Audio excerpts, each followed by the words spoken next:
Maître Sylvain Tantin, bonjour. Bonjour. Nous rappelons que vous êtes le président de la Chambre des notaires. Oui, de Guadeloupe. Toujours ce grand ensemble de l'indivision. Mais aujourd'hui, quel axe de l'indivision que nous verrons avec vous? Nous verrons plus particulièrement les testaments, le testament partage en particulier. Nous avions évoqué dans une émission précédente la manière de sortir de l'indivision. Préalablement au décès des parents, nous avions suggéré que les parents fassent donation-partage de leurs biens entre leurs enfants, ce qui permet d'éviter une indivision et ce qui permet d'éviter les querelles qui sont inhérentes à la situation d'indivision. La donation-partage, j'y reviens quelques instants juste pour préciser certains points. L'aspect le plus important dans une donation-partage, la raison pour laquelle les gens hésitent souvent à partager les biens de leur vivant, c'est un aspect psychologique. On a l'impression qu'on se dépouille, qu'on se retrouve en larila. Donc c'est pas cela qu'il faut, c'est pas cet aspect-là qu'il faut retenir. Alors justement, quand on dit ce sentiment, ça veut dire que de leur vivant, les personnes peuvent déjà partager. C'est ce qu'on va comprendre par donation-partage. Bien sûr, de leur vivant, ils peuvent déjà partager leurs biens, indiquer, faire ce qu'on appelle un pacte de famille avec leurs enfants. À respecter au-delà de leur vie. Au-delà de leur mort, puisque la donation-partage, elle est actuelle, elle prend naissance tout de suite. Alors justement, quels sont les axes pour assurer ceux qui voudraient, donc avant d'arriver au thème d'aujourd'hui, faire valider cette donation-partage, quelques 5 à 7 lignes qui leur fait comprendre que de votre vivant, on peut faire ça, mais vous ne serez pas lésé. Vous ne serez pas dépouillé pour autant. On a évoqué la possibilité de faire donation-partage de certains biens ou de tous vos biens en gardant l'usufruit. Alors l'usufruit, c'est le fait de garder la jouissance du bien. Vous faites donation de votre maison à un enfant, par contre, vous avez le droit de rester, d'habiter la maison tant que vous êtes en vie. C'est ça la réserve d'usufruit. Vous avez aussi la possibilité de faire une donation-partage tout en demandant à l'un ou plusieurs des enfants qui reçoivent des biens de vous servir une rente viagère, de vous servir une somme d'argent, pour vous permettre de vivre mieux. Vous avez aussi la possibilité de faire une donation-partage en proposant à un ou plusieurs de ceux qui reçoivent de prendre l'obligation de vous entretenir, de s'occuper de vous nourrir, de vous apporter les soins nécessaires, et même de régler vos dettes. Et éventuellement de régler vos dettes. De votre vivant. De votre vivant. Ce sont des obligations que vous pouvez mettre à la charge de ceux qui reçoivent. Donc, vous leur sur mon héritage, mais de mon vivant, règle-moi déjà ma dette. Voilà, de mon vivant, en contrepartie, je demande une compensation, qu'on s'occupe de moi, qu'on ne me laisse pas tomber. Et c'est une condition essentielle de la donation-partage. D'accord. Ensuite, il y a aussi, autant je vous dis, je mets officiellement par voie notariale tout sur votre nom, mais je vous interdis. Je peux aussi vous interdire de vendre. Il y a des gens qui craignent de donner à leurs enfants de leur vivant en se disant mais si je leur donne, ils vont vendre les biens, ils vont gaspiller tout ça, ils veulent de l'argent. Vous pouvez parfaitement, dans la donation-partage, interdire. De votre vivant. De votre vivant. Vous pouvez interdire aux enfants de vendre tant que vous êtes vivant. Vous ne pouvez pas interdire de vendre indéfiniment. Et aussi interdire d'hypothéquer. Vous pouvez leur interdire de faire certaines opérations sur les biens tant que vous êtes vivant. Enfin, lorsque vous faites donation-partage, vous pouvez aussi, si vous voulez que les biens restent dans la famille, imposer ce qu'on appelle un pacte de préférence. Dire par exemple que si l'un d'entre eux souhaite vendre un bien qu'il reçoit, il doit vendre prioritairement à tel autre enfant ou aux autres enfants. Donc il y a toute une série de clauses qu'on peut introduire dans la donation-partage qui permettent aux parents de faire donation en toute tranquillité, en sachant qu'ils règlent déjà les problèmes éventuels à venir, mais qui leur permettent également de continuer à avoir la jouissance du bien, de continuer à avoir l'usage des biens ou de plusieurs biens et de ne pas être complètement délaissé. D'accord. Donc ça, c'était la donation-partage. Donc ce qu'on peut valider par voie notariale du vivant, mais qu'on demande dans la clause que ce soit respecté tant qu'on est en vie, même si on a mis ça sous d'autres noms. Il y a juste 2 axes avant de passer à autre chose qu'on fait très court. Absence de communauté et possibilité pour les enfants de céder sans l'accord des autres. Voilà. Alors, très rapidement. Vous pouvez parfaitement demander, encore une fois, parce que les gens veulent que les biens restent dans la famille, vous pouvez introduire une clause dans la donation-partage par laquelle vous dites que l'enfant qui reçoit, imaginons qu'il soit marié en communauté, eh bien, le bien qu'il reçoit ne tombera jamais en communauté. C'est-à-dire qu'il ne pourra pas donner des droits quelconques à sa femme ou à son mari. C'est dans la donation-partage qu'on indique. On indique également la possibilité pour des enfants de pouvoir vendre sans avoir à demander leur avis aux autres. Mais ça, c'est un aspect un peu plus technique, mais il faut savoir que cela existe. Il y a toute une série d'aménagements de la donation-partage qui la rendent très attrayante et il faut vraiment que les gens s'y intéressent. Merci. Aujourd'hui, le thème testament-partage. Allons-y gaiement. Voilà, nous avons vu que la donation-partage était un acte authentique, obligatoirement fait par notaire. Il existe également une autre manière de léguer ses biens, c'est le testament. La grande différence entre le testament et la donation, c'est que la donation prend effet de votre vivant. Vous donnez un bien, aujourd'hui, vous l'avez donné, c'est une affaire réglée, c'est fini. Le testament ne prend effet qu'au moment du décès. Vous faites un testament, et c'est au moment où vous décédez, si vous décédez avant la personne à qui vous avez légué un bien par testament, c'est seulement à ce moment-là que le testament prend effet. Alors, il y a là aussi des aspects à prendre en considération. Je suis partisan, définitivement, de la donation-partage ou de la donation ou de plusieurs donations. Pourquoi? Parce que lorsque vous faites donation, les choses sont claires. Tout le monde est au courant. Et ça se fait de votre vivant. Si vous faites un testament, si certains héritiers n'ont pas reçu ce qu'ils espéraient recevoir, ils auront toujours le sentiment qu'ils ont été trahis, qu'il y a eu une volonté de soit de les écarter, soit de favoriser un tel ou un tel. Et ce sont des choses qui se dévoilent au moment du décès. Donc dans une situation ou dans un moment... Un testament reste secret. Le testament reste secret en principe. Vous pouvez, je vous le signale, je vous le rappelle en tout cas, vous pouvez à tout moment modifier votre testament. Contenu. Vous pouvez le modifier, vous pouvez le révoquer, vous pouvez changer le nom des bénéficiaires, etc. Alors déjà, je crois qu'il y a quelque chose qu'on n'a pas fait. Un testament. Dans quel cadre qu'on peut signifier un testament? Il faut être sobre, il faut être de tous ses moyens, il faut avoir un témoin. Il faut être sobre, il faut être le plus clair possible, il ne faut pas chercher à faire des montages compliqués, parce qu'à ce moment-là, on aura des difficultés d'interprétation qui poseront véritablement problème. Alors, testament, il y a deux formes de testament, globalement. Je ne veux pas entrer dans les détails. Deux formes. Le testament que vous faites chez vous, tout seul, que vous rédigez à la main, c'est ce qu'on appelle un testament holographe. Vous êtes chez vous, vous faites votre testament, vous le rédigez. Sans témoin. Vous le signez sans témoin. Sans témoin. Vous le signez, vous le gardez dans un tiroir, sous un matelas, ou vous le déposez chez un notaire. Vous avez le droit. C'est ce qu'on appelle un testament holographe. Vous le faites, vous êtes saint d'esprit. Holographe. Holographe. Et l'autre forme de testament, l'autre grande forme de testament, c'est le testament authentique. Le testament authentique, c'est celui qui est reçu par un notaire. Le testament est reçu par un notaire avec deux témoins. Ou encore, il est reçu par deux notaires. Quelle est la différence entre le testament authentique et le testament holographe?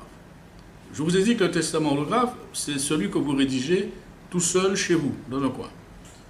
Figurez-vous que au jour du décès, s'il y a des héritiers qui sont mécontents, ils peuvent parfaitement contester le testament en disant mais c'est pas l'écriture de mes parents, c'est pas comme ça, ou alors ils ont écrit sous la contrainte.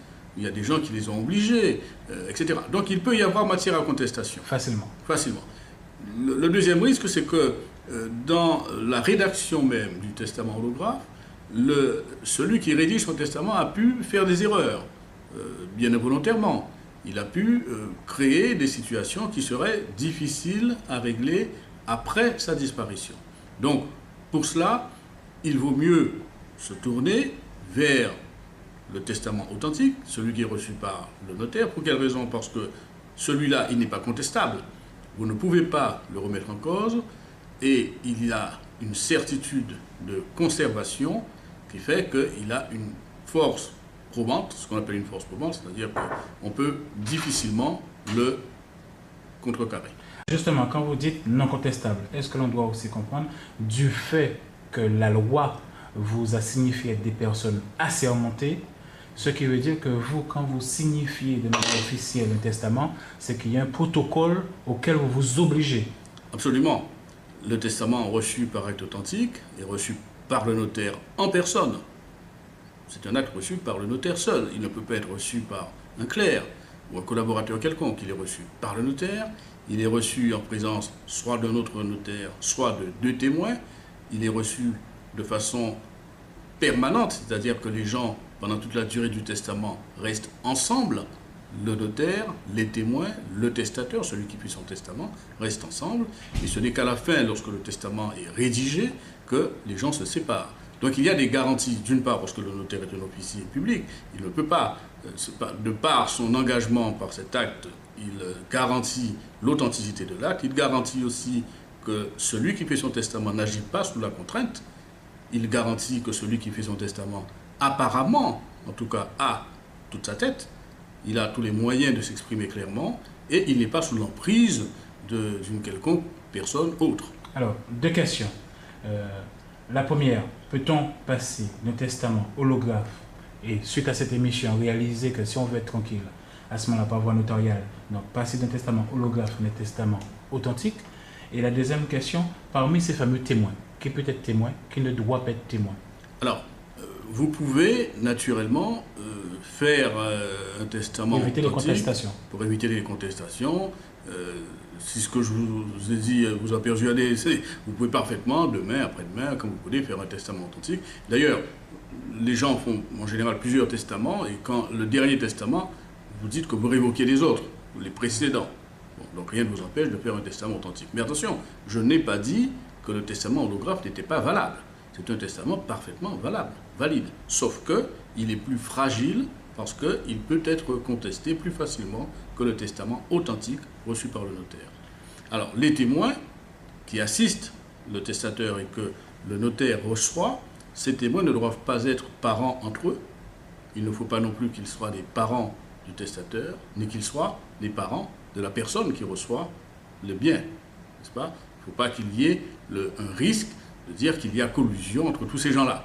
Donc ce sont en général des amis, des voisins à qui on demande de s'assister. Et des personnes qui, bien évidemment, ne sont pas signifiées aussi dans le testament comme bénéficiaires. Non, non, non. La personne qui est bénéficiaire du testament, en principe, elle n'assiste pas à la rédaction du testament. En principe, elle n'y est pas. Elle n'a surtout pas à le signer. Il ne faut surtout pas qu'elle le signe. Alors, une dernière question avant d'aller plus loin.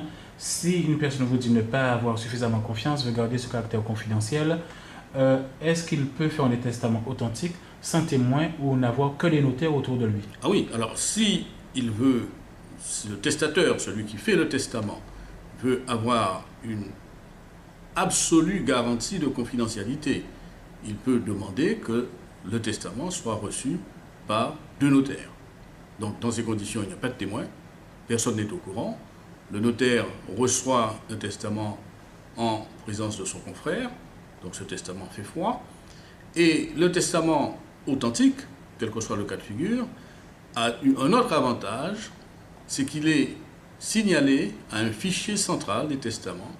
C'est un fichier central des dispositions de dernière volonté, où le notaire indique que telle personne a déposé un testament chez lui ou qu'il a reçu le testament de telle personne. Il ne dit pas ce qu'il y a dedans, il dit simplement qu'il y a un testament. Cela signifie que, quel que soit le notaire qui réglera la succession, que ce soit un notaire en Martinique, en métropole, ou ailleurs, à La Réunion, il saura qu'il y a un testament déposé chez tel notaire. Donc, il interrogera systématiquement le notaire qui a reçu le testament pour savoir ce qui figure dans ce testament, s'il est réglé de la succession. D'accord. Alors, pour rassurer la population et une information en termes d'efficacité, donc, les notaires sont organisés en chambre. Un peu comme on dirait l'ordre des avocats, il y a la chambre des notaires. Donc, si quelqu'un qui avait signifié son testament chez un notaire du même âge que lui, et le notaire décède quelque temps après lui ou quelque temps avant lui, qu'est-ce qui se passe au niveau de la chambre quand vous dites il y a un suivi, il y a une traçabilité? Qu'est-ce qui est fait peut-être par la chambre des notaires, ou vous nous direz, déjà? Non, la Chambre n'intervient pas dans ce processus. Si un notaire décède, parce que vous devez décéder aussi, Oui. qui est-ce qui prend le suivi? Alors, on a des successeurs. Le notaire moi-même, j'ai pris la succession de notaire qui, heureusement, n'est pas décédé pour lui, mais il y avait des prédécesseurs. Donc, je suis, moi, détenteur des minutes, c'est-à-dire des actes reçus par tous les notaires qui m'ont précédé.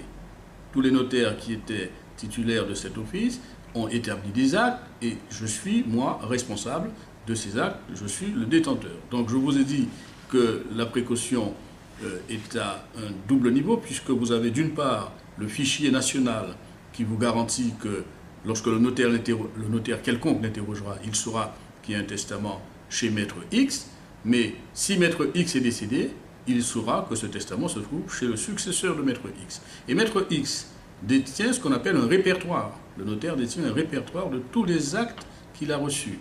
Donc, je suis, moi, détenteur des répertoires des actes qui ont été reçus par les notaires avant moi. Donc je sais parfaitement ce qu'ils ont fait, quels actes ils ont reçus, pour qui et à quelle date. D'accord. Une comparaison, si vous me permettez, pour ces personnes qui prennent des mutuelles, d'essai, etc., et notamment lors de reportages, nous apercevions qu'effectivement, donc, ces agences, donc, qui collectent les fonds de ces personnes en cas de décès pour qu'il y ait des bénéficiaires, on dirait, pas forcément des parents, et que les personnes décèdent et les personnes qui étaient censées être bénéficiaires mais qui ne le savaient pas non plus, puisque là c'était secret, se retrouvaient à vivre sans bénéficier de ça, parce que ne sachant pas qu'elles sont bénéficiaires, donc ne remontaient pas, et ces banques gardaient l'argent. Quelle garantie qu'il y a en termes d'ordinateur, fichiers croisés, pour que dès que quelqu'un décède, systématiquement cette information de son décès vous remonte et que vous mettez en marche, cela contrairement à ces mutuelles décès? Bien, je vous le répète, nous sommes une profession très informatisée, vous le savez, mais nous sommes une profession... Donc il y a une obligation, dès que quelqu'un meurt, ce nom apparaît chez vous pour voir si c'est quelqu'un qui a fait un testament. C'est plutôt l'inverse, c'est-à-dire qu'il y a l'obligation pour nous de communiquer à tout confrère qui nous en fait la demande le testament que nous avons reçu pour une personne décédée. Parce qu'en pratique, comment ça se passe-t-il? Quelqu'un décède, ses héritiers se rendent chez un notaire. Le notaire en question, le premier geste pour ouvrir la succession, c'est l'interrogation du fichier central des testaments. Cette interrogation prend 24 heures. Par Internet, nous demandons au fichier central, en vertu de notre représentation, où nous sommes responsables du règlement de la succession de telle personne née à le décédé là, dites-nous si oui ou non il y existe un testament au nom de cette personne. Le fichier central nous répond, disposition testamentaire déposée chez maître un tel. Et nous prenons contact avec le confrère pour lui demander de nous faire parvenir le testament en question. D'accord. Avec l'enregistrement, bon, de taille technique. Encore deux questions. Vous disiez qu'on peut changer son testament. Alors, si on avait pris deux notaires ou un témoin, est-ce que quand on veut le changer, ça nous oblige à chaque fois que ces fameux témoins soient à nouveau là? Est-ce qu'on peut faire sous forme de lettre recommandée? Et l'autre, pour des personnes donc, qui veulent pour leur retraite aller vivre à la dernière minute dans des paradis fiscaux, sur des îles, ou changer de région, ou aller vivre aux États-Unis ou ailleurs, et qui décèdent, quel tir croisé qu'il y a pour qu'effectivement, si c'était passé par un notaire de la Guadeloupe, est-ce que c'est à eux de dire que désormais ils vont vivre dans tel pays? Ou est-ce qu'il y a un tir croisé national, international? Et notamment, je reviens sur la première question, est-ce qu'on a la possibilité, ou au contraire, surtout pas, de changer son testament par voie courrier ou recommandé ou pas? Si vous avez fait un testament par un acte authentique, oui. C'est le parallélisme des formes, quand vous le révoquez, ou vous le modifiez, vous le révoquez par acte authentique également. Donc, vous revenez, les deux témoins qui étaient là doivent pas forcément les mêmes. D'accord. Pas forcément les mêmes. Vous reprenez les mêmes formes du testament authentique avec deux témoins. En ce qui concerne les... Donc nous sommes d'accord. Quelqu'un qui vous envoie une correction par lettre recommandée, ça ne vaut rien. Moi, je l'invite à venir régulariser la révocation de son testament comme il avait fait son testament précédemment, par acte authentique. Au niveau international, les choses se mettent en place progressivement. Il existe déjà un fichier central européen. Donc au niveau européen, notamment avec la Belgique, nous avons des accords très importants qui nous permettent de savoir, d'être interrogés par les notaires des pays européens. On n'en est pas encore. Vous savez que le droit américain, disons le droit anglo-saxon d'une manière générale, n'a pas du tout le même formalisme que le droit latin que nous connaissons, et donc on n'en est pas encore à une centralisation internationale. Est-ce que vous nous confirmez tout au moins que quelqu'un qui vivait aux Antilles, qui veut aller faire sa retraite à Marseille ou ailleurs, lors de son décès, il y a un suivi, ou est-ce que c'est à elle à vous informer de ses déplacements, qu'elle a changé d'adresse, par exemple? Non, elle n'a pas à m'informer de son changement d'adresse. Ça n'a pas, comme je vous l'ai dit, au niveau national, c'est relié. Au niveau national, l'affaire est réglée. Quel que soit l'endroit où la succession est ouverte, on saura, le notaire saura qu'il y a un testament déposé chez moi. Il n'y a aucune difficulté à ce sujet. Donc, passons aux étapes suivantes. Alors, le testament. Alors, quand vous faites votre testament, on a dit qu'on était dans le principe du testament partage. Donc, le testament partage, là encore, c'est une manière de pouvoir partager vos biens, mais cette fois-ci, vous ne les partagez pas de votre vivant, vous laissez des dispositions, vous dites, je veux qu'un tel et telle chose, un tel et telle chose, un tel et telle chose. Dans le testament partage, vous pouvez même introduire des gens qui ne sont pas vos descendants. On a vu que la donation partage ne concernait que les descendants et les gens qui sont des héritiers. Dans le testament partage, on peut imaginer que vous fassiez entrer des gens, des voisins, vous partagez vos biens entre des gens que vous aimez bien. Ça, c'est le testament partage. Avec le risque que cela comporte, que cela ne soit pas en coïncidence avec les règles légales de la répartition des biens, notamment vis-à-vis des enfants ou des héritiers qui sont prioritaires. Donc, vous pouvez, par un testament partage, qui n'est pas forcément un testament authentique, faire le partage de vos biens qui interviendra après votre décès. D'accord. Donc, est-ce que vous êtes... ai-je bien compris quand vous êtes en train de me dire que dans le testament partage aussi, on peut mettre qui on veut? Vous pouvez mettre qui vous voulez. D'accord. Vous pouvez mettre qui vous voulez, avec, encore une fois, le risque que vous puissiez bousculer les règles d'évolution normale, ce qui va compliquer la mise en œuvre et la réalisation de ce testament. C'est la raison pour laquelle je vous conseille, de toute façon, même si vous faites un testament holographe, testament partage holographe par vous-même, rien ne vous empêche de consulter votre notaire et de lui demander son conseil. Alors, par testament, on a vu que vous vouliez faire un partage, mais vous pouvez aussi faire des opérations qui s'apparentent aux donations. On avait parlé dans une émission précédente d'une donation partage où vous léguez des biens tout en pensant que ça va être transmis à quelqu'un d'autre. Mais il y a ce qu'on appelle le testament résiduel ou le legs résiduel. Vous pouvez léguer à quelqu'un un bien en disant dans le testament que vous souhaitez que ce bien-là ou ce qu'il en reste revienne à telle autre personne. Donc il y a pour cette personne l'obligation à tout le moins de conserver une partie du bien pour que ça revienne à la personne que vous avez décidé en dernier. Il y a également le legs graduel dans lequel vous dites je vous donne ce bien à condition que vous le conserviez pour pouvoir le transmettre à telle personne à votre décès. Donc il y a là aussi toute une série de dispositions qui permettent de passer des générations, comme on le voit dans la donation partage, qui permettent de passer des générations pour aller donner à des gens qui sont de générations plus basses. C'est-à-dire que dans un testament, on peut mettre les virgules que l'on veut. C'est-à-dire qu'on peut dire, vous pourrez, j'exagère peut-être, dire que vous, je vous nomme comme bénéficiaire d'un appartement, donc vous aurez l'usufruit de cet appartement, vous n'aurez pas de loyer à payer, mais vous n'en serez jamais propriétaire. Ça veut dire, est-ce qu'on peut conditionner, dire, cet immeuble t'appartient, donc dans le testament partage, mais cet appartement, il t'appartiendra aussi, mais je veux que ton frère ou ta sœur vive dans cet appartement sans qu'elle en soit propriétaire, mais te paye jamais de loyer. Parfaitement, vous avez tout à fait le droit de le faire. Vous avez parfaitement le droit de léguer en usufruit, en jouissance. Vous dites, je veux léguer la jouissance de cet appartement à telle personne, alors que c'était l'autre qui sera le propriétaire définitif. Au décès de celui qui a la jouissance, c'était l'autre personne qui sera le propriétaire définitif. Vous pouvez parfaitement le faire, il n'y a pas de difficulté là-dessus.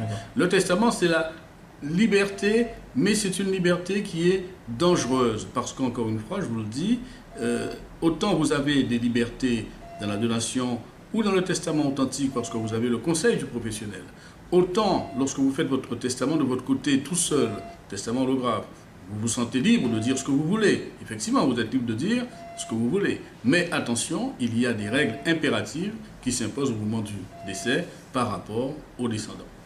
Si nous devions faire une conclusion de ces 4 rendez-vous que nous avons eus, quel serait l'avantage particulier du testament par rapport aux autres?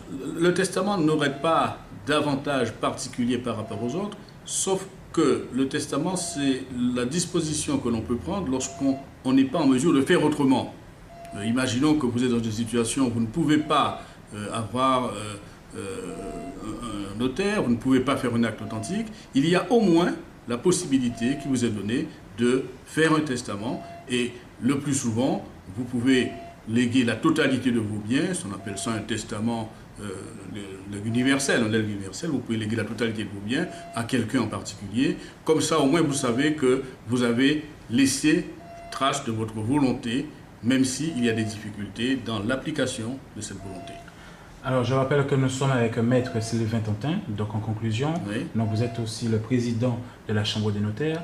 En tant que président, par expérience, par le retour même que de confrères que vous me dites qui regardent l'émission, si vous aviez un conseil à donner à tous ceux qui nous regardent dans cette notion de paix dans les familles, dans toute cette démonstration de l'indivision, de l'héritage, donc cette notion d'individus qui sont tous propriétaires d'un bien qui soit immédiat au futur, si on doit sortir de l'indivision, quelle est la méthode qui, par expérience, qui vous a montré qu'elle est plus en paix avec ce caractère humain? Je voudrais dire une première chose, c'est qu'il ne faut pas que l'on croie qu'il y a des familles qui sont épargnées par les combats successoraux. Les déchirements successoraux, ça existe partout, dans toutes les familles, quels que soient les milieux et quelles que soient les époques. Donc ne vous croyez pas à l'abri. Moi, pour parler d'expérience, il y a beaucoup de familles qui nous disent « mais mes enfants ne me feront pas ça, je ne les ai pas élevés comme ça ». Je leur dis « attention, vous ne savez pas de quoi l'avenir est fait. Donc prenez vos précautions. La meilleure des précautions, encore une fois, c'est le pacte de famille. Le pacte de famille qui est consensuel, qui est fait en toute connaissance de cause, c'est la donation-partage qui permet du vivant des parents, qui permet à chacun de savoir quel sera le bien qui lui adviendra, qui permet aux parents de se garantir qu'il n'y aura pas de turbulence dans la succession, et qui surtout, c'est un aspect qu'on évite, que je n'ai pas abordé volontairement, et surtout il y a des aspects fiscaux, des avantages fiscaux très importants lorsque vous organisez vos biens de votre vivant. Il y a toujours une réticence à vouloir se séparer de ses biens de son vivant, mais il faut savoir qu'il nous faut impérativement faire ce qu'on appelle des arbitrages. On n'est pas obligé de travailler toute sa vie pour tout donner aux enfants, mais on peut faire des arbitrages, donner certaines choses, garder certaines autres, en vendre, etc. Le notaire, c'est votre conseil en la matière. D'accord.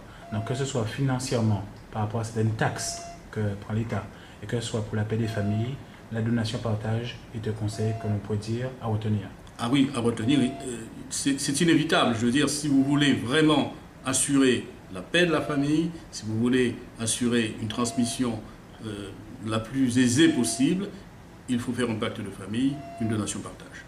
Maître Sylvain Tontin, Monsieur le Président de la Chambre des notaires, encore une fois, merci. Je vous en prie.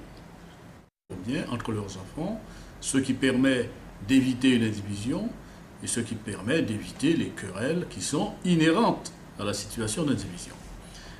La donation-partage, j'y reviens quelques instants juste pour préciser certains points. L'aspect le plus important dans une donation-partage, la raison pour laquelle les gens hésitent souvent à partager les biens de leur vivant, c'est un aspect psychologique. On a l'impression qu'on se dépouille, qu'on se retrouve en larila. Donc c'est pas cela qu'il faut. Eh bien, de vous servir une rente viagère, de vous servir une somme d'argent, pour vous permettre de vivre mieux.